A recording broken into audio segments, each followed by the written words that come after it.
performing arts programs, especially in music, success is often defined by competition.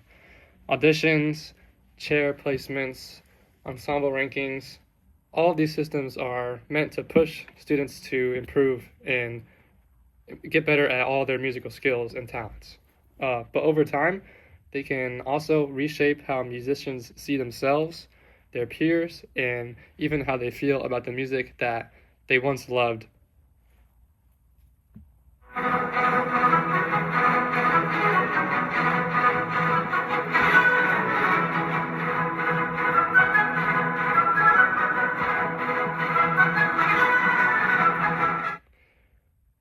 Hi there, I'm Noah Tipton, and this podcast is based on my research into competitive culture in performing arts programs and conservatories in particular, and how that culture impacts students' well being, especially in high pressure environments such as CCM.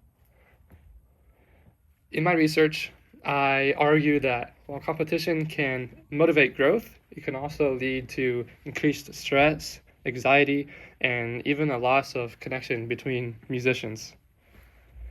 In programs such as CCM, where auditions, juries, boards, and ensemble placements happen all the time throughout the semesters, students are not only expected to improve, but to consistently outperform their peers around them.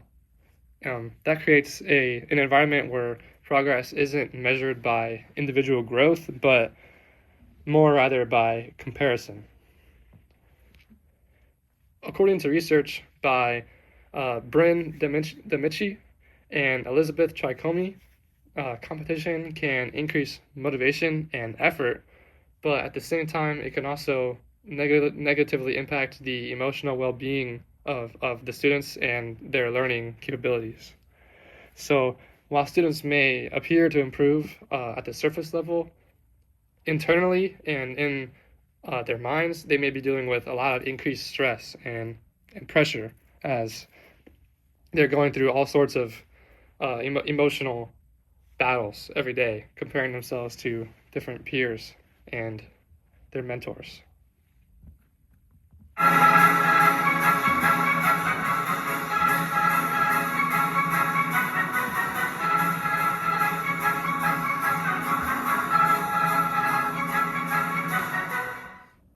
Today, I asked two musicians to reflect on how competition has affected the way they think about their playing, their progress, and their overall experience in music programs, more specifically CCM, because I'll be asking two of my friends.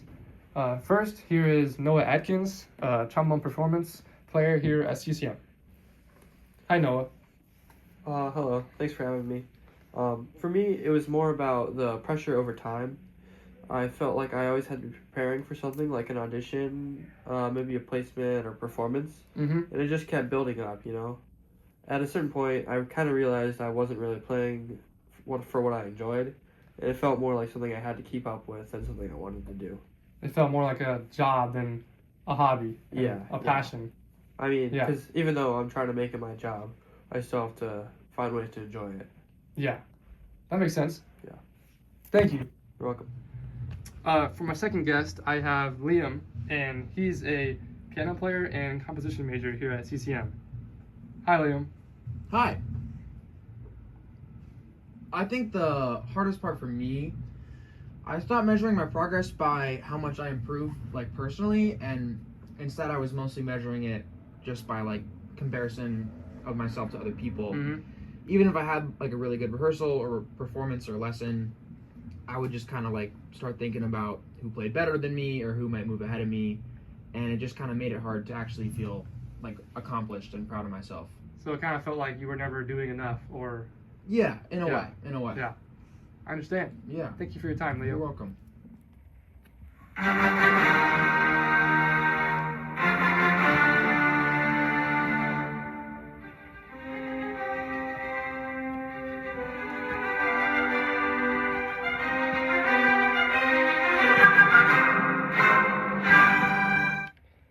Experiences like these reflect what research has already shown. Studies by Kobus and Others suggest that while competition and cooperation can both improve performance, competition tends to produce a higher stress rate overall. So even when students are succeeding externally and maybe they're winning auditions and their mentors and teachers think that they're doing really great, they may be really struggling on the inside and feeling all this stress that no one can even realize, and the teachers won't realize because they don't want to share this. In my essay, I also discuss how this kind of environment can impact relationships between musicians.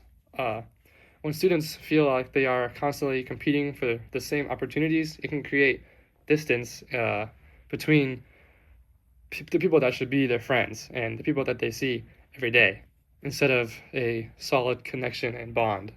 And so it's more like everyone sees each other as competitors instead of like friends and allies that are all working towards the same goal. But research points us in another direction as well. Studies by Johnson and Johnson, show that cooperative learning environments increase both achievement and a sense of belonging at the same time. Similarly, research on group music making suggests that collaboration strengthens trust, communication, and social connection, which are all things that are very essential in big ensemble settings where you have to work with a lot of people and a conductor all at the same time. So the issue isn't necessarily competition itself, because competition is very necessary and very helpful in these conservatory environments and top-tier music schools. But the problem is more about how these schools are structured. Competition can be helpful when it encourages personal growth, discipline, and goal setting, but when it becomes almost entirely about ranking and comparing to other people all the time, it starts to damage the confidence of the musicians and the well-being. That's why a balance between competition and collaboration is so important, because while competition can drive performance, cooperation can achieve similar, if not the same results without the same psychological cost and emotional damage. In practical terms, this could mean more emphasis on sectionals, which are just rehearsing with a small group of people instead of the big whole ensemble. This could be an emphasis on chamber groups and peer mentorship, like places where students can grow without constantly being and feeling evaluated and ridiculed all the time.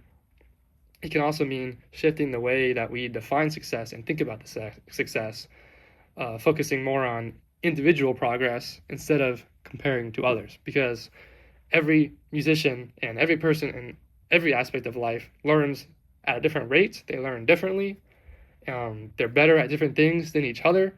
We can't all be perfect at everything, and we're all working up in our own path. So at the end of the day, music isn't meant to be isolating. It's meant to be collaborative, expressive, and meaningful. Competition will always be part of performing arts, but if we want students to succeed, not just as musicians, but also as people in society, we need to make sure that growth doesn't come at a cost of mental health or connection, because success in music shouldn't be about how you rank, and it shouldn't deter from your mental well-being and your relationships with other people. It should be about whether you still find meaning in what you play. I'm your host, Noah Tipton, and I will see you all in the next episode.